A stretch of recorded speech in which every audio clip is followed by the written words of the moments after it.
Chelsea Career Mode is back once again, and this is me, Ida. Today, we are playing Bournemouth, but I've just had a scout report, and this guy here, Henry Richardson, and this guy, Charlie Hall, they both don't look too bad. You see Charlie Hall, 65 to 87 potential, Henry Richardson, 63 to 85 potential, but his overall is 51, his overall is 49 in terms of the base level. When you sign them, they might be better, or not. And what I'm going to do is sign them and just see how they are. And the other three, I am sorry guys, but you are out of here. As for today's opponents, Bournemouth, they are currently in 16th. They've won one game, drawn 5, and only lost 3 though. They've only lost the 3 games, which is actually quite an important statistic. We've only drawn 1 game, but we've lost 2. They've lost 3, so they've only lost 1 more than we have. And you look at Watford as well, actually, from the last episode. They've drawn 4. They've not actually won a game yet, but they've only lost 5. And Arsenal and Everton also have done that, so they're not on bad company. The only bad thing about this episode today is the fact that we won't be able to go top if we win, because we are 4 points off the top, but it's only 9 games in. As for the team going into the Bournemouth game, I am going to make a couple of changes. One of those is Alaba is going to have a little rest, Malcolm is going to come on for Pulisic, and Fabregas, if I can get the bloody hell over to him, is going to be Bakayoko stepping in front of his spot. Actually, for the first time this season, I'm going to try Charlie Musonda instead of Malcolm, because I've tried Malcolm a few times and he's not really done anything starting on the pitch. So I'm going to try him from the bench, and Musonda is going to get his first run out of the season. My God, he's ugly.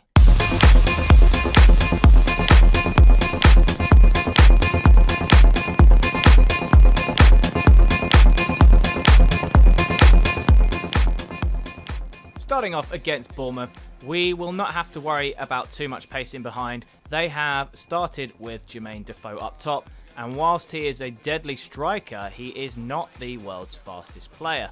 And we need to worry about them in and around the box passing to him at his feet instead of them running in behind if we attack and they counter. But we do need to actually get hold of this ball, because Bournemouth are a passing team and we aren't that much of a passing team. We're more of a counter-attacking team, but if we can actually keep the ball up top for once in this game, then maybe we'll be able to do something, compared to the last game where we didn't hold it up and we didn't get a goal. Oh, and that's what I mean about Defoe. Actually, that was... What is he doing? Okay, he's going backwards. And that's what I mean about Bournemouth. Look at that pass. Callum Wilson through. Hits the post. Going to go for a little short corner. Musonda is there. Can he get the cross into Morata or Bakayoko? Backwards header into the back of the net. Luckily, he's done that because he's redeemed himself from having a poor start to this game. He's given the ball away 3 times, but that is a goal from him. Nice little short corner. Belotti's just nutmegged. Okay, can he score? And he does. I couldn't remember who that was. It was Nathan Ake, but he's nutmegged him on his first touch, and he smashed it into the back of the net.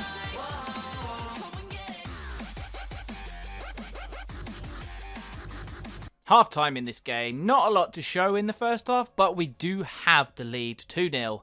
We've had 3 shots on target, nice goals from Bakayoko and Belotti, and a pretty terrible shot from Bakayoko in the meantime. Shot accuracy for them, they've only had 1, so it doesn't really matter. Pass accuracy, they've slightly edged it, but I think we have made more passes, to be fair. Can we keep this up for the second half? Because we didn't manage to do it against Palace. We didn't manage to step it up against Watford. Can we do it against Bournemouth? Morata is one-on-one with the defender. Shoots! Scores into the top corner. I was going to say skyrockets it, but I don't know what that is. And, okay, I did do a different celebration this time, but it was the stupid one from Giroud against Bournemouth as well. Same as Giroud when he did it. The boy can score, Morata. He has so many goals so far this season. Obviously, he didn't get one in the last game against Watford, but we'll let him off for that because he's got 2 today. Actually, no, he hasn't got 2 today. He's got 1 today, and that's all we can ask for is him just to keep scoring goals and score and score and score. That's all I want from my strikers, is to be in positions to score like he is now. 1-on-1 with the defender. He's waiting for Belotti, who's a bit slow. Gives it to Hazard. Finesses. Saved. Musonda. Oh, and it's deflected. his next game? Well, they're playing Manchester United in the next match. Musondo shoots from long range after a fantastic run. Saved by the keeper. Corner for Chelsea again. And it's going to be whipped in by Koke. Can we get a head on it? And get it in again. Oh, what is that, Christensen? Chest it in. Get it. It's off the crossbar twice, I think. What happened there? You can see from the stats in this game, we definitely managed to overawe them a lot. 15 and 10 shots on target shots. And possession was not that great. But in terms of the passing, I was just looking at individual player ratings. Look at how many passes we completed there. Look, in the middle. Koke 21 in total passes made. Kante 15, 18 from Bakayoko. And the substitute has already made 13. Belotti's got 14. Morata's got 10. So in that short game, that's obviously FIFA, we had plenty of players in double figures for passes attempted and quite a lot that actually were successful in those. Compare that to Bournemouth. They had a few players, but they were more of their strikers. They were camped in their own half, so they were playing almost as midfielders themselves, Wilson and Defoe. And for some reason, they're playing Jermaine Defoe on the left, which is just a stupid decision when they've got so many wingers, and they had somebody like Ryan Fraser that they took off, who is a winger. If you watched the last episode, you will know that Diogo Costa has had a transfer offer accepted for him, which I accepted, and now we have had one from Huddersfield for Kennedy. He is a player I'm looking to get rid of, but I do want a little bit more than that 4.8 million. They offered 4 million and I want 7. Let's see if they accept that from Huddersfield. They say they're only willing to go to 4.85 million. They want a 6% sell-on clause. I'm going to say 5.8 million and remove the sell-on clause and you can have him. They have said they are willing to accept the transfer fee. So that is 2 players we are looking to sell. There is Costa for 58 million and Kennedy for pretty much 6 million. So that is about 66 million we will have to spend in the transfer window in January. Now this could have been bad. I took off Morata at pretty much the start of the first half after he scored that goal. He did get an injury. Luckily, it was only for 5 days. Just to check in on Zamnov, I've been training him every single week we've had. He's gone from a 60 rated to 62.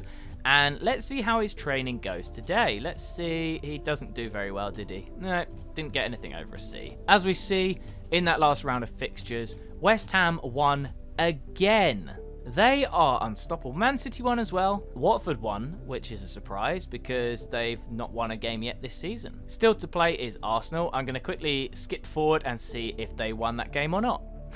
As we see, Swansea beat Arsenal 1-0. They are not having a very happy time. Albeit for me to laugh at Arsenal, Everton are still looking for a manager, but Arsenal do not even sack Wenger when they are in the bottom 3. As we move towards the Man United game, I am going to end the episode there. We've had a great win against Bournemouth, and we've had a look at how our youth players are doing. We looked at the table, we had a little laugh at Arsenal, and I'm going to end the video there. So if you liked it, please give it a like. If you loved it, please consider to subscribe. Comment below. Thanks for watching, and peace.